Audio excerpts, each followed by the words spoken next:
welcome to Inside Insider. I'm Teresa, and today I have a really special guest with me on the show. In the past, we actually have to go into the deep Amazonian forest to meet one of them, but today he has agreed to join us in the show. So, let's get started.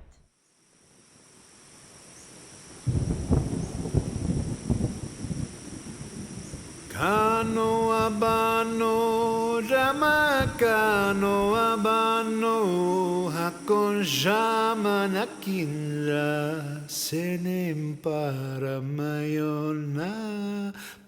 mayon shaman kin, medicina maketai toniram.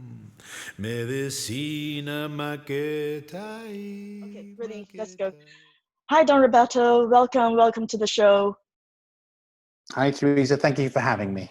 So, let's start. How did you first get involved and start getting into being a shaman? It's basically one of humanity's oldest ways of knowing, and you can find it across, for 40,000 years in pretty much every culture across the world, in every kind of region and every kind of geography. What a shaman does is that they're within the possible realms or possible frequencies. Shamans are able to work with specific frequencies that actually are portals or doorways into alternate realities that coexist alongside the normal everyday. And that's where they can go to. They can travel into those realities and they can come back. So they journey in consciousness to obtain information or to do divination, of prognostics for the future, or to heal as well. So those are the key factors that unite all shamanism around the world. So they're not the usual kind of people, in the sense that they work with realms and dimensions that are non-ordinary. So the kind of shamanism that one gets in a particular place depends on the resources they have. If you're in Siberia or Mongolia, you don't necessarily have a lot of plants around you, but you do have some trees occasionally and some livestock. So they tend to work with making drums out of the wood and drum skins out of the skins of the animals. And then they work with sound to transform their consciousness. Now, if you go to somewhere like parts of Africa or in the Amazon, they don't necessarily have those restrictions, but they can basically work with the plants that can transform consciousness in order to enter those spaces. What shamans typically do is they find information and they work with healing a lot. And the healing that they do is very different to the normal kind of healing that we could find within those communities, which could be working with plants in order to do physical healing, so bark, leaves, flowers, etc., which is the basis of all the medicines of the world, whether it's Chinese medicine, or we're talking about Ayurveda from the Indian tradition, or we're talking about Western medicine. These traditions, these evolved traditions, come out of working with plants. Or we have healers that work with the body. Let's say somebody's broken a bone, and there are healers that can set those bones, or they can relieve pain in the shoulders, etc., etc. Those are very physical.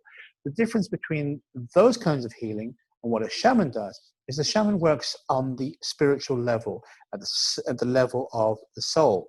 And so those kind of healings, very subtle, and really need expertise in order to be able to see what's happened and how the person can be healed. Within the West, we don't have any space for the spirit. We have the body is wrong, or the body goes wrong, or the mind goes wrong, and that's it. You have two choices. And yet there is this dimension within traditional societies where they know that the spirit can get injured, for example. And that's the job of the shaman, for example, to help the spirit heal itself. What are some of the ways that the shamans actually heal the soul?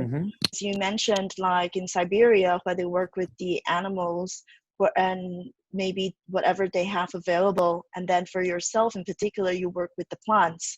So with that, Sure. What sort of modalities do you introduce to the soul healing?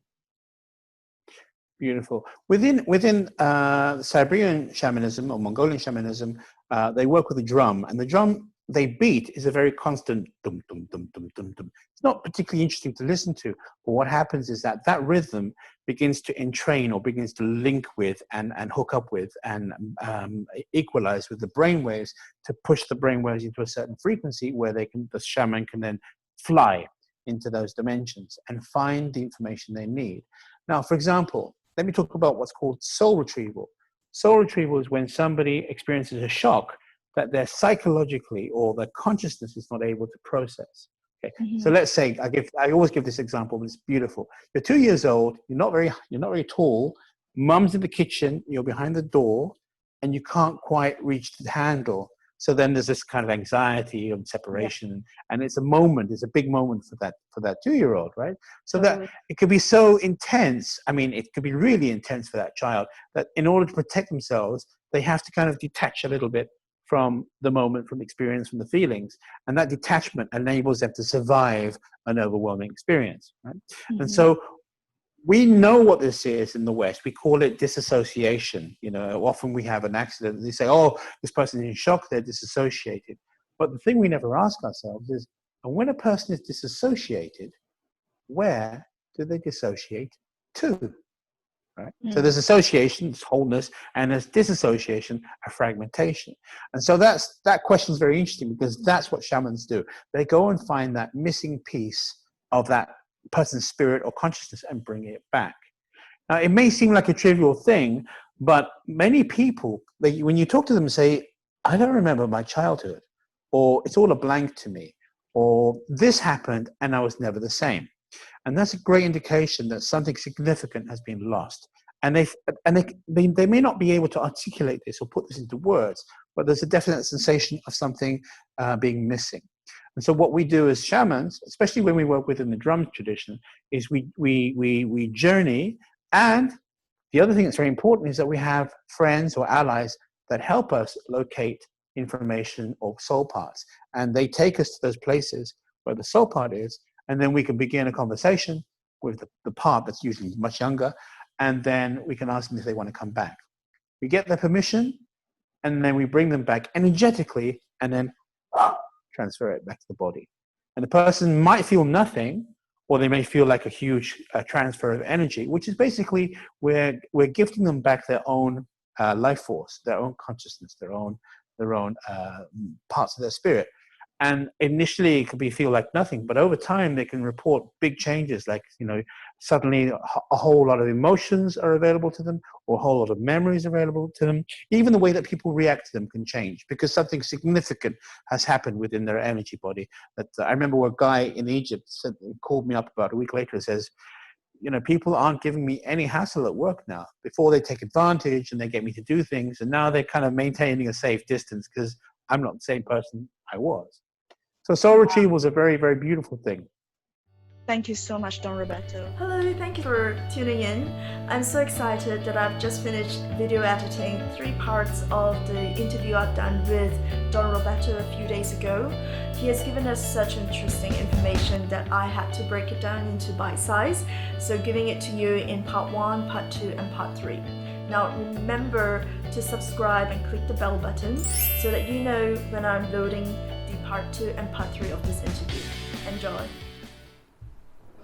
Un shaman king, medicina maketai, maketai toniram, medicina maketai, maketai toniram, sitting para mayon shaman king. Hey.